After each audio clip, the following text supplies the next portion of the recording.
Todas y todos, también a quienes nos están viendo la señal en vivo. Bueno, vamos a iniciar la presentación al respecto de los derechos de autor para los sistemas de conocimiento y la sociedad en la era digital. Primero agradecer quienes fueron parte de esta norma y quienes participaron en la creación de esta también. La Asamblea por el Arte de Chile, Pensamiento y Praxis por Chile, Asamblea por el Conocimiento y la Investigación, ASIC, Cabildo por el Software Libre y Cultura Libre, Colectivo Tecnocomunes, el Taller Científico de la Comuna del Monte, de Gonzalo Sandoval, y también diferentes expertos de la sociedad civil que apoyaron en la creación de la norma. Hoy me acompaña Lisa Giannini Mejía, cogestora del Cabildo Software Libre y Cultura Libre, Linda Bedaño Santana, doctora en Historia del Arte de la Universidad de Barcelona y postdoctora Juan de la Cierva, Samuel Toro Contreras, que nos acompaña a través del Zoom, doctor en Estudios Interdisciplinarios sobre el Pensamiento, Cultura y Sociedad, y Félix Frima, fundador de la Escuela Técnica Cultura Hacker, que también está por Zoom. Bueno, vamos a hacer una breve introducción al respecto del tema. Esta norma busca el equilibrio mencionado en las distintas sesiones de esta comisión, uno entre los intereses morales y materiales de los autores y el ejercicio de otros derechos relacionados al acceso y participación de creación de conocimiento. Entendiendo el contexto en que nos encontramos, una crisis climática que enfrentar, donde tenemos que repensar el modelo económico y generar ideas sustentables para frenar el avance de la desertificación y la sequía. Por otro lado, el acelerado desarrollo de la tecnología de la cual debemos ser más que solo consumidores de esta, entre otros desafíos que necesitan de un trabajo colaborativo que aporta el bien común. Para lograr la armonización de intereses morales y acceso a los conocimientos, es que se han desarrollado soluciones concretas y en distintos lugares del mundo se ha adoptado la visión de promover un desarrollo social mediante el uso colaborativo de los conocimientos. Ahora le daré el paso a Lisa Giannini, quien explicará la norma con mucho más detalle. Muchas gracias.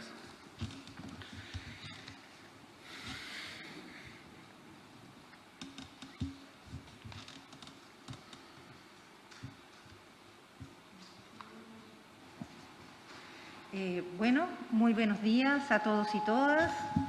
Es un honor y un placer poder compartir con ustedes esta norma, derechos de autor para los sistemas de conocimiento y la sociedad en la era digital. Quisimos partir con esta imagen, con nuestra querida Violeta Parra, mujer, madre, artista, bordadora, ceramista, cantadora. Ella fue una gran recopiladora, viajó por todo Chile buscando a nuestras cantoras, buscando nuestras canciones, recopilándolas y difundiéndolas.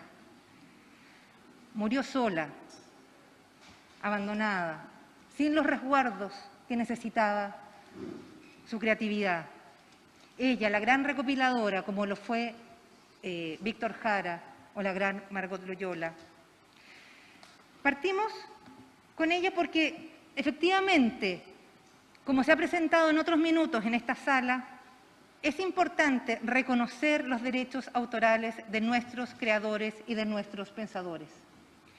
En el artículo 27 de la Declaración Universal de los Derechos Humanos se consagra que toda persona tiene derecho a la protección de los intereses morales y materiales que le correspondan por razón de la producción científica, literaria o artística de que sea autora. Y en ese sentido, nuestros trabajadores y trabajadoras culturales necesitan ser reconocidos como tales, como trabajadores, no solamente resguardar sus derechos autorales, sino que además, y en ese sentido es un llamado a ustedes convencionales, a que pongamos atención en reconocerlos como trabajadores de la cultura y de las artes, para que su trabajo sea reconocido y puedan tener las leyes sociales que deben. Esta norma, junto con reconocer los derechos autorales, también quiere consagrar el primer punto del artículo 27 de la Declaración Universal de los Derechos Humanos. Toda persona tiene derecho a tomar parte libremente en la vida, cultura de la comunidad, a gozar de las artes y participar en el progreso científico y en los beneficios que de él resulten. Esto es particularmente importante. ¿Por qué? Porque se hace necesario generar una armonía entre los derechos, en una una armonía en lo que es una falsa dicotomía entre el justo derecho de los autores a resguardar su patrimonio con el también justo derecho de los usuarios y del público a acceder al conocimiento y a la cultura. Este acceso al conocimiento y a la cultura debe ir como con derechos anexos, el acceso a la cultura, a la ciencia y la educación, el uso creativo, la reutilización, reparar y modificar, sobre todo en esta época en la cual no solamente es un tema de opción, es fundamental reparar, reutilizar, compartir y la libertad de expresión. Ay, quiero ir hacia atrás. Perdón. Es necesario en este punto destacar un elemento que es fundamental al momento de entender esta Declaración de los Derechos Humanos en la cual se consagra el derecho al acceso a la cultura. ¿Y por qué? Porque el conocimiento es un patrimonio colectivo. El conocimiento es el producto de toda una historia de la humanidad y de sus comunidades que a partir de ese crisol hacen innovación y desarrollo. ¿Qué sería del hombre, de aquel primer hombre que observaba a un pájaro volar y que luego soñó con poder cruzar las nubes, por poder cruzar el cielo? Y fue generando a través de ensayo y error diferentes formas tecnológicas que le permiten el día de hoy poder cruzar los mares en enormes aviones, llegar a la Luna e incluso hacer expediciones a Marte. Ese conocimiento es producto de un acervo cultural y por eso es que es consagrado en los derechos humanos y es por eso que este patrimonio colectivo es necesario, porque además nos ayuda a reducir la brecha en la desigualdad social y el acceso. Los derechos de autor para los sistemas de conocimiento y la sociedad en la era digital.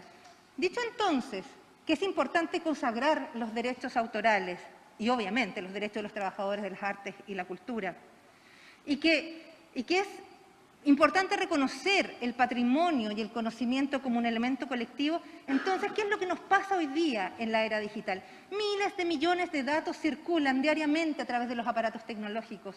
Está la información circulando a gran velocidad. Entonces, ¿cuál es el espíritu de esta propuesta que hoy día presentamos? Es justamente, proponemos actualizar la participación de la población en general en los beneficios de la cuarta revolución industrial. ¿Cómo lo hacemos? Generando este equilibrio de que hablábamos entre creadores, personas y comunidades. Obviamente, nosotros defendemos y creemos que los particulares, los creadores, las industrias culturales deben mantener su legítimo ejercicio de sus derechos y custodiarlos. Y a su vez, el Estado debe tener un rol social y debe custodiar, junto con fortalecer el derecho de autor, custodiar el libre y justo ejercicio de los derechos e intereses de la población general en el acceso al conocimiento. Es decir, un Estado garante que consagra en su Constitución la promoción del conocimiento, la cultura y la tecnología. Es entonces que se proponen los siguientes derechos. En primer lugar, y reitero porque es importante, los derechos morales y materiales del autor, indiscutible. Segundo punto, el fomento de la organización colectiva y en ese sentido, cómo se puede a través de esta norma potenciar la industria cultural, potenciar los colectivos creativos, potenciar la investigación nacional. De igual forma, resguardar el dominio público. ¿Qué es el dominio público? El dominio público es toda obra que ha expirado su derecho de autor o que no tiene un autor, como por ejemplo las canciones que recopila Violeta Parra o que recopilaba Víctor Jara, que son producto de nuestro campo y que él interpretó. Esa canción o una obra de Beethoven son parte del dominio público. Entonces es importante resguardar que exista este dominio público y que sea accesible. No solamente es importante que exista este patrimonio cultural, sino que además que sea accesible por toda la población. Generar un repositorio digital y fortalecer aquellas acciones tan importantes como las que ya está llevando adelante la DIVAM, como es Memoria Chilena, la Cineteca Nacional y muchos otros repositorios digitales Hoy día, con las tecnologías, tenemos la capacidad de poder congregar en centros de acopio regionales, locales, de todo este acervo cultural. Y fundamentalmente generar los derechos al acceso y la creación en general. Acceder, investigar, modificar, compartir y crear según la legislación que exista. En ese sentido, es importante el rol del Estado, que el Estado debe velar por la igualdad de acceso a los conocimientos, utilizar y promover recursos y herramientas de libre acceso y distribución, así como aquellas que permitan la innovación por medio de su modificación. Esto es muy importante porque, en primer lugar, esto ayuda a cortar las brechas de acceso y baja profundamente los costos que tienen actualmente el Estado en la mantención de una serie de licencias y patentes en las cuales podría existir también alternativas libres, que se reducirían enormemente los gastos en estos ítems. De igual forma, garantizar la preservación digital de la memoria como patrimonio histórico, mediante los espacios digitales de administración pública, además de la protección del acceso a la creación que encuentra en el dominio público. Ya hablábamos de las acciones que genera la DIVAM, ya hablábamos de Memoria Chilena, también hablamos de las fichas electrónicas de ciencia, también hablamos de reproducir ciertas experiencias de la Unión Europea que hoy día están en boga, donde existe conocimiento científico abierto, porque eso está demostrado que genera mayor intercambio, mayor velocidad en la producción de conocimiento. Y de igual forma, un elemento importante, que el Estado garantice que las creaciones desarrolladas en su colaboración sean liberadas bajo licencias que permitan su libre uso, modificación y distribución para todos los habitantes del patrimonio, del territorio, sin perjuicio de los derechos de protección de datos sensibles. En ese sentido, también sería admisible la liberación al dominio público conforme a la voluntad de los autores. Esto tiene dos dimensiones fundamentales. En primer lugar, fortalecer desde el Estado la participación en la creación. Eso significa aportar mayores recursos para fortalecer la industria cultural, privada, individual, de los colectivos, y que esas obras pasen a ser parte del dominio de todos los chilenos y que todos podamos acceder a ellas a partir de este beneficio y esta promoción inicial. Y en segundo lugar, permitir otro tipo de licencias que han demostrado su efectividad. La licencia pública general, por ejemplo, que es la que resguarda todos los sistemas operativos de los teléfonos que tenemos hoy día en nuestras manos, o de la mayoría de ellos, o los grandes data centers. Ellos están con nuevos tipos de licencias, o las licencias Creative Commons, que le permiten a los autores y a los artistas poder compartir su conocimiento, porque el modelo de trabajo ha cambiado. Hoy día, la divulgación en Internet es muy importante para el creador y una licencia Creative Commons te permite liberarlo abiertamente, al mismo tiempo que resguardar tus derechos autorales. Del punto de vista de la institucionalidad, se plantea la generación de una mesa multiministerial que impulsa el desarrollo del conocimiento de los bienes intelectuales y se preocupe de que el desarrollo de este sea justo, benigno, accesible y amplio. Porque estos temas, el desarrollo de la creatividad, el desarrollo de la cultura, la investigación, la ciencia y la innovación, son elementos que deben ser trabajados multisectorialmente. En resumen, los beneficios. Potenciar la economía a una escala global, permitiéndole a la población en general, así como a los privados y la industria, a beneficiarse del aumento de los recursos intelectuales creados con los recursos de todos los chilenos.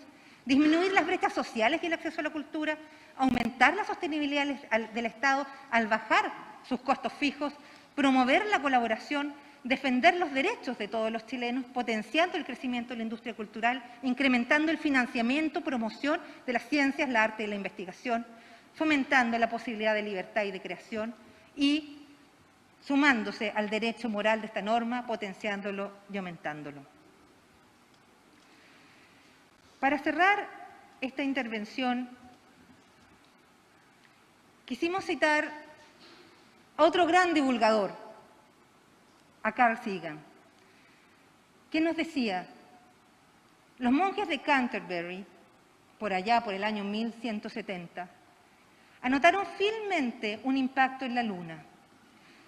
Y el pueblo de Anasazi, en Norteamérica, la explosión de una estrella lejana. Ellos vieron por nosotros, como nosotros hoy vemos por ellos. Nosotros vemos más lejos que ellos únicamente porque estamos parados sobre sus hombros. Nosotros construimos lo que ellos sabían porque contamos con libre investigación y libre acceso al conocimiento. Esa es nuestra invitación. Muchas gracias.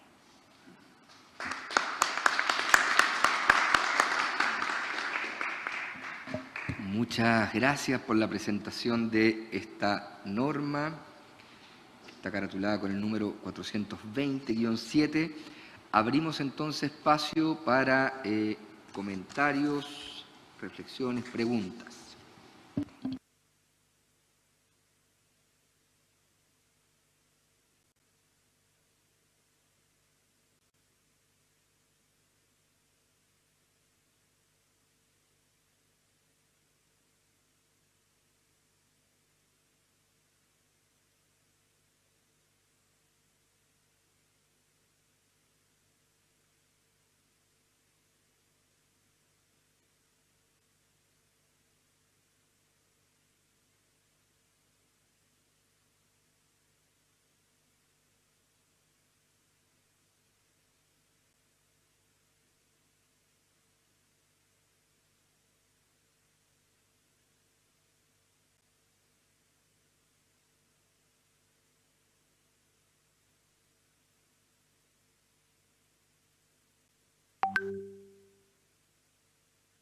No sé si alguna de las expositoras o personas que acompañan al convencional quisiera agregar algún elemento extra.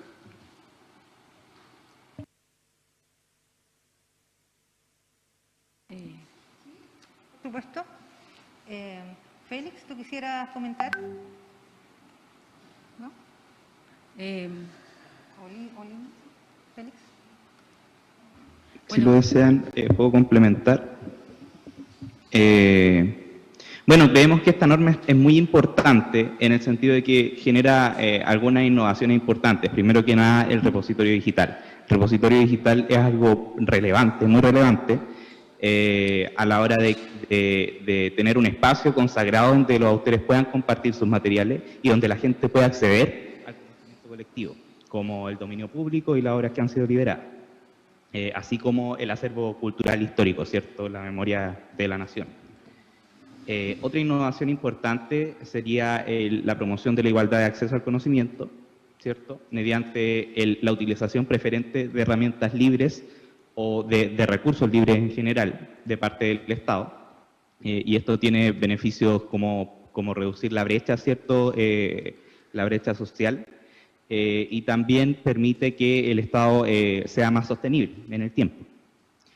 Y por otra parte, un beneficio importante y también una innovación importante es que el Estado, digamos que los recursos del Estado, los recursos de todos los chilenos, sean en beneficio de todos los chilenos. Eso es lo que plantea el artículo número 5. Así que, bueno, eso creo que son las innovaciones más relevantes. Si alguien tiene alguna duda al respecto, podemos hablar. Yo quisiera intervenir y señalar lo siguiente. Yo pertenezco al mundo de la cultura, soy historiadora del arte. Me tocó después, con el inicio de la democracia, levantar museos que estaban saqueados, como el Museo de Arte Popular Americano. Y nosotros, en el mundo del arte, sobre todo la mayoría de los artistas visuales, intérpretes populares, a mí me ha tocado trabajar desde los artesanos hasta la música docta, pasando por el teatro, porque fui 15 años profesor de la Universidad de Chile. Yo creo que la norma que se presenta es una norma que permite el incremento de las industrias culturales en todo el país. Y no solamente eso, sino que presenta una posibilidad que es muy importante también en el asentamiento de centros de investigación científica, pero también es muy importante, permite que la gente que trabaja en lo local, en lo popular, en el canto, en la producción de su artesanía, como la comunidad mapuche, puedan tener beneficios reales. y puedan generar comunidades que a través de las nuevas tecnologías le permitan difundir su conocimiento, que es un elemento muy importante. Por años hemos tenido una ley que monopoliza y que otorga a unos pocos beneficios. Nosotros lo que pedimos es que la mayoría de los artistas puedan tener beneficios y que la gente pueda tener también acceso a la cultura, a una cultura competitiva, porque Chile es un país que tiene grandes directores de teatro, grandes actores, grandes músicos, grandes folcloristas. Y lo que necesitamos es la creación de instrumentos como el que se está otorgando acá, que posibilitan que esto se dé a conocer, que nos retroalimentemos, pero que también entremos en un circuito competitivo en la era de Internet, de lo digital, y permite el desarrollo de los I+D+I en todo lo que tiene que ver con las universidades, en los centros de investigación. Por lo tanto, nosotros lo que estamos proponiendo acá es un modelo que ya se ha implementado en Europa hace aproximadamente 40 años. Y creo que nosotros tenemos que dejar de ser un lugar lejano para el mundo, tenemos que ser un lugar cercano y empático, donde nuestro quehacer, que es muy importante, que como señaló la compañera Lisa, se refleja, por ejemplo, en lo que es Violeta Parra, que en este momento a nivel internacional su producción tiene un plus, porque es capaz de ser transmitida a través de Spotify, de distintos mecanismos, hace que Chile sea un país mejor y que nos conozcan. Quisiera señalar simplemente que posibilitar una norma como esta es posibilitar un futuro para Chile, un futuro para la cultura, para las artes, para nuestro país. Gracias. Muchas gracias. Yo tengo una pregunta y con esto ya iríamos cerrando, atendiendo el tiempo. Gracias por su presentación y por el desarrollo y la profundidad de las normas que han propuesto. Yo tengo varias preguntas o dudas o cuestiones que quisiera reflexionar en torno a ella, pero me quisiera concentrar en una en particular. Cuando hablan del rol del Estado en el artículo X5 y señalan que el Estado garantiza que las creaciones desarrolladas con su colaboración sean liberadas bajo licencias que permitan su libre uso, modificación y distribución para todos los habitantes del territorio sin perjuicio de los derechos de protección de datos sensibles. También será admisible su liberación al dominio público conforme a la voluntad de sus autores. Las condiciones quedarán establecidas por ley.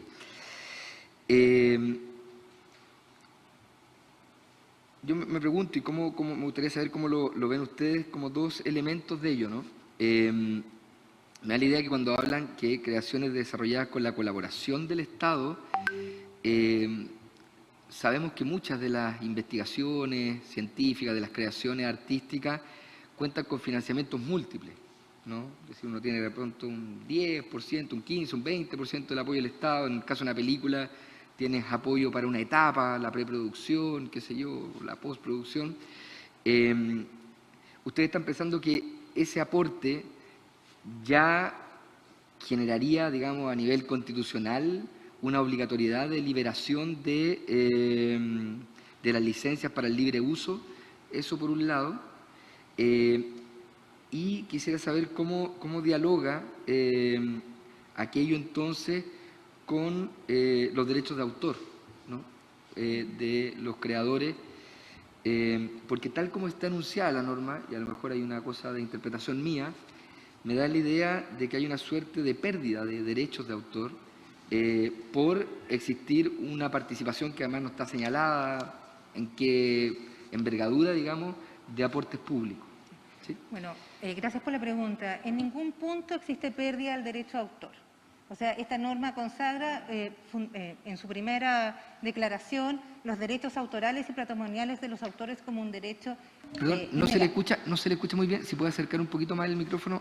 ¿Así? ¿Mejor? Ahí se escucha Ya. mejor. Gracias. Esta norma parte reconociendo los derechos autorales de nuestros creadores y de nuestros investigadores.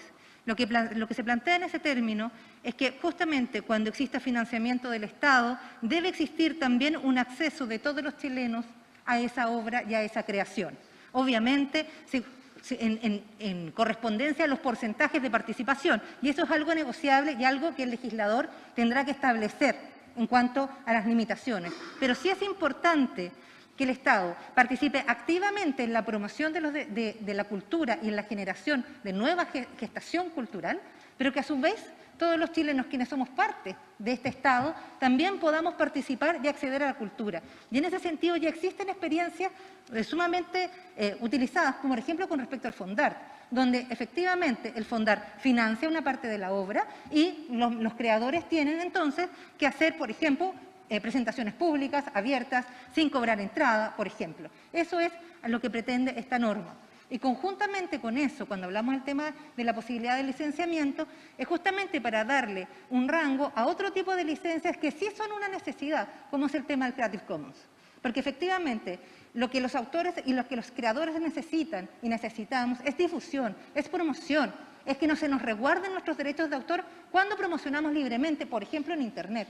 Entonces, existen licencias como el Creative Commons que hoy día lo que hace es permitir que yo defino que mi obra puede ser difundida libremente siempre que no tenga un fin comercial, por ejemplo. O sea, si un colegio, si la educación, si en una fiesta pública, si una municipalidad quiere poner mi canción de fondo, está bien. El problema es que yo la quiero encapsular y vender en un CD. Entonces, sí, efectivamente tendrá que pagarme. Existen diferentes tipos de licenciamientos en esa línea, pero que hoy día no son más que una declaración de intenciones. No están dentro de nuestra legislación y no son respetadas necesariamente. En ese sentido, es que lo que propone esta norma es poder estudiarlas y poder incorporar otro tipo y otras formas, que son voluntarias. Perfecto. No quiero establecer un diálogo, pero una cosa muy breve. Lo que pasa es que, por lo mismo, y en el mismo ejemplo que usted está dando del Fondart, a mí me parece distinto decir que hay una responsabilidad, por ejemplo, de poner acceso a la obra, como Fondart. Fondart es bien menor, digamos, te obligan, en el caso de las creaciones artísticas, a hacer una cantidad de funciones en establecimientos educacionales. Esa es la retribución, digamos. No hay otra retribución más que las que uno pudiera ofrecer de manera voluntaria para poder tener mejor chance de adjudicarse el fondo, digamos. Pero me parece que es distinto eso, digamos, de que una obra que sea financiada con aportes públicos deba generar condiciones para el acceso a la ciudadanía, que establecer en términos constitucionales que las creaciones desarrolladas con su colaboración sean liberadas bajo licencias que permitan su libre uso, modificación o distribución. Porque en el caso del Fondart no ocurre eso. No es que las licencias, digamos, queden liberadas de la obra para el libre uso, modificación o distribución. Lo que hay es una acción de retribución de interés público, digamos, a propósito de un financiamiento con fondos estatales. ¿Puedo replicarle, señora Churra? Mire, lo que pasa es que esa norma se supedita al respeto a los derechos morales e intereses de los autores. Esta norma también tiene su antecedente en lo que se desarrolla en Europa. Yo vivo entre Francia y España y desarrollo mi quehacer también en Chile. Y resulta que vale de la siguiente manera. Por ejemplo, existe el Open Source y en la Unión Europea, o sea, el Open Ciencia abierta, y la Unión Europea establece claramente que cuando te da financiamiento europeo, que puede ser financiamiento de toda la Unión o local, lo que se te pide es una retribución a la sociedad a través del concepto de Open, que estamos hablando de una licencia libre, ¿no? Por lo tanto, dependiendo de tu financiamiento, tú retribuyes. Eso no quita la autoría, bajo ninguna circunstancia, y como usted señala bien, esa norma está instalada acá y tiene que ver con ese sentido. Asimismo, hay mecanismos, por ejemplo, que se establecen de la siguiente manera. Para las universidades las universidades necesitan tener conocimiento contemporáneo, porque la dificultad de la propiedad intelectual que rige, digamos, a nivel internacional y que está en la chilena también, está permeada por el problema de que lo contemporáneo, la gente no puede acceder a lo contemporáneo muy rápidamente por tiempos. ¿Y qué es lo que sucede? Para las universidades se permite que los estudiantes puedan acceder a ese material y evidentemente las leyes establecen, digamos, el tipo de mecanismo, pero la universidad accede al material contemporáneo y puede retribuirse al autor con un pequeño pago, etcétera. Pero eso no se puede colocar porque eso sería norma de ley. no lo que está acá. Por lo tanto, yo creo que lo que usted ha instalado tiene que supeditarse a lo que se ha establecido, digamos, que parte por el derecho irrestricto a los autores, porque nosotros consideramos que los autores deben recibir por su trabajo un precio por lo que realizan. O sea, yo considero que evidentemente un artista y todos nosotros tiene que ser pagado por su trabajo, pero eso no significa que no pueda en un momento determinado, mediante una licencia libre que permite, por ejemplo, que los niños en el colegio accedan con tecnología Linux a conocimientos de software, por ejemplo. Y eso, como decía Lisa, hace que el Estado disminuya sus costos. Y se está aplicando en Europa, se está aplicando en África, porque, por ejemplo, Microsoft son millones los que los Estados gastan en eso. Mientras que Linux es gratuito, se puede compartir.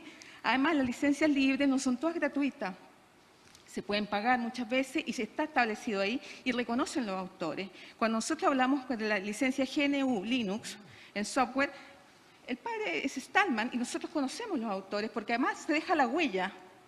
Por lo tanto, aquí no hay un quiebre respecto a lo que es la tradición de respeto a los derechos de autor, porque nosotros somos creadores, pero creadores como los artistas visuales, los historiadores del arte no percibimos jamás dinero por derecho de autor, porque está mal creada la ley. Lo que necesitamos es una distribución razonable en que todos nosotros podamos tener el derecho a gananciales, pero que también la población tenga derecho a conocer sobre todo el conocimiento contemporáneo que está limitado en este momento y que está encapsulado.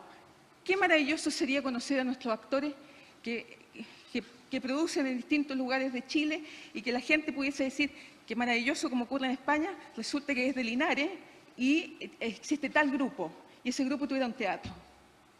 Eso. Bien, muy bien, muchas gracias. Estamos en el tiempo, tenemos que ya ir cerrando el debate. Está súper... Chicos, me gustaría solamente Félix, una pequeña intervención. Perdón, Félix, tiene que ser muy breve porque estamos pasaditos el tiempo. Muy breve, y estamos muy tratando breve. de ser lo más respetuosos de los tiempos para tener... Muy breve, solamente me gustaría despejar dudas y temores en referencia al punto 5, ¿ya? Primero que nada, declarar que los derechos morales siempre van a ser respetados porque esto no toca los derechos morales, ¿ya? Por otra parte, decir que si siempre vamos a ocupar licencias que permitan el uso libre, no, porque eso va a estar dispuesto por ley, como lo especifica el articulado, ¿ya? Ahora, existe un principio general, ¿ya? Y el principio general es que lo que todos los chilenos financian debe estar disponible para todos los chilenos. Ese es como el principio general, ¿ya? Y, bueno, los beneficios que tú tienes son para el público en general, digamos, para los autores también, que van a poder ocupar otra obra, ¿cierto? Para la industria y, por supuesto, para el público en general. Y por otra parte, quiero hacer mucho hincapié en que esta norma no toca el ámbito privado, ¿ya? Solamente estamos hablando de lo que, como ya dije anteriormente, todos los chilenos financian, ¿ok? Solamente eso. Muchas gracias, Félix. Muchísimas gracias entonces a todas las presentadores y presentadores de esta norma. Ya, es que dimos un tiempo y como no hubo pregunta al principio, le dimos de nuevo la palabra a ellos para que volvieran a exponer. El tema es que estamos pasados sobre el tiempo general que damos para la discusión. Entonces, les pido por favor, si hacen intervenciones, que de verdad sean muy breves, porque estamos tratando de respetar, son todas las presentaciones media hora. Si se pasan un poco la presentación inicial, damos un poco menos de debate, o así nos vamos acomodando. Entonces, Margarita, Alexis, ¿sí? Y con eso cerramos. Gracias, Ignacio. Buenos días, soy Margarita Vargas, convencional Cahuáscar. Mi pregunta es cortita. ¿Qué es lo que abarca el dominio público? Eso. Gracias, Margarita. Alexis, por favor. Sí, más que nada, más que una pregunta, manifiesto mi preocupación porque, claro, cuando se mira así como que desde cualquier autor, ¿cierto?, haya financiado a través del Estado. En el caso mío, yo, por ejemplo, tengo 2 discos. Acércate un poquito al... Ya, ¿y qué pasaría, por ejemplo, en el caso mío? Yo creo que como pueblo originario tengo la libre determinación de decidir quién puede ocupar. No estoy diciendo que estoy discriminando que las personas no puedan ocupar mi obra, pero yo creo que los artistas tienen derecho a decir quién las puede ocupar y no necesariamente porque sean financiadas por el Estado debe decidir Porque en el caso de los pueblos originarios el Estado le debe, y se lo tengo que decir. Yo no sé si yo creo que incluso hasta con los mismos artistas y artesanos y toda la gente se les debe porque nunca se les ha retribuido. Entonces a mí me preocupa eso. Y además también quiero, solamente para complementar esto, empatar el conocimiento y la cultura de Europa con la chilena es muy complicado, porque aquí nunca ha existido el respeto ni por los artistas ni por los artesanos. Entonces, claro, si lo viéramos desde una cultura europea es muy fácil hacerlo porque allá existe el respeto, y lo tengo que decir también. Existe una tremenda diversidad cultural que se respeta. Hay cultura de todo y valores, y aquí eso se está recién promoviendo, entonces eso me preocupa, solamente eso. Muchas gracias, Alexis. Les pedimos si pueden ponerse de acuerdo para que responda una persona. ¿Les parecen las dos preguntas?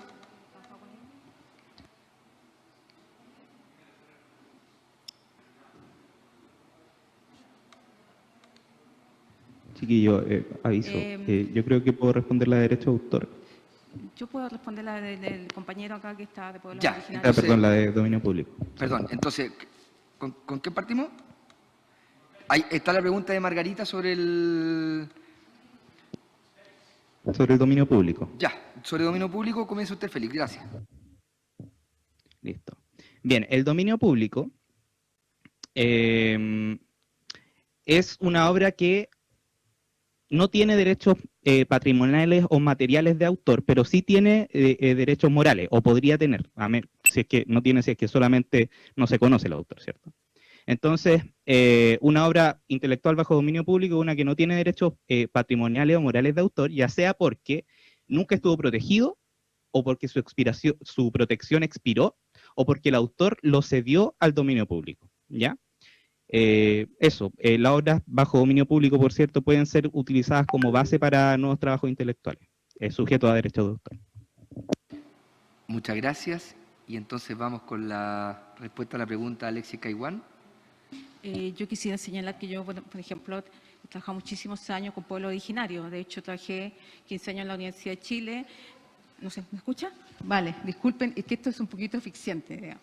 Quisiera señalar, digamos, que yo hice 15 años docente y tuve a cargo del proyecto institucional en la Universidad de Chile, en la Facultad de Arte, y tuve el privilegio de trabajar con pueblos originarios a través del Museo de Arte Popular Americano, y sigo en una labor que tiene que ver con CIELA, el Centro de Investigaciones Estética Latinoamericana, y trabajamos de colonialidad. Cuando nosotros formulamos la norma, entendemos claramente que no se trata de que aquí se sean los derechos al Estado, como si fuera, bueno, el Estado me financia y yo soy mi derecho. Eso no parte así. Parte, en primer lugar, de un sentido del financiamiento que exige una reciprocidad, que sea recíproco entre el autor y la comunidad. Pero claro que sí, si te dan un financiamiento parcial, no se trata de que tú regales tu obra, ni aun cuando sea total, se trata de una negociación que genera equilibrio, que puede ser que esa música sea escuchada en centros, como hemos señalado, educacionales, como los universitarios, que pueden la gente acceder, por ejemplo, a través de los repositorios digitales, etcétera. Y evidentemente yo reconozco la dificultad que significa el patrimonio de las comunidades originarias, por cuanto, como dice el compañero, efectivamente han estado profundamente sesgados sus derechos. Entonces nosotros tenemos que hacer ahí un esfuerzo en cuanto a la ley para poder ingresar, digamos, este tipo de interrogantes, que son interrogantes legítimas, y salvaguardar sus derechos. Pero también nosotros entendemos que estamos construyendo una norma que tiene que ser también resguardada en cuanto a la protección de los derechos de autor, y también a que llegue el conocimiento de la población a través de mecanismos que pasan por otras normas que en estos momentos se están discutiendo acá en la Constituyente. Por lo tanto, no se puede responder en su totalidad, lo que hiciéramos, eso sí, aquí, pero indiscutiblemente que a mí me parece que existen ejemplos, por ejemplo en Colombia, donde se salvaguarda, digamos, el patrimonio de los pueblos originarios, porque ellos además tienen una autonomía en su autodeterminación territorial. Así que muchísimas gracias por su consulta. Espero haberle respondido. Muchas gracias. Cerramos con esto entonces el debate y la presentación de esta norma. Muchísimas gracias a todas y todos.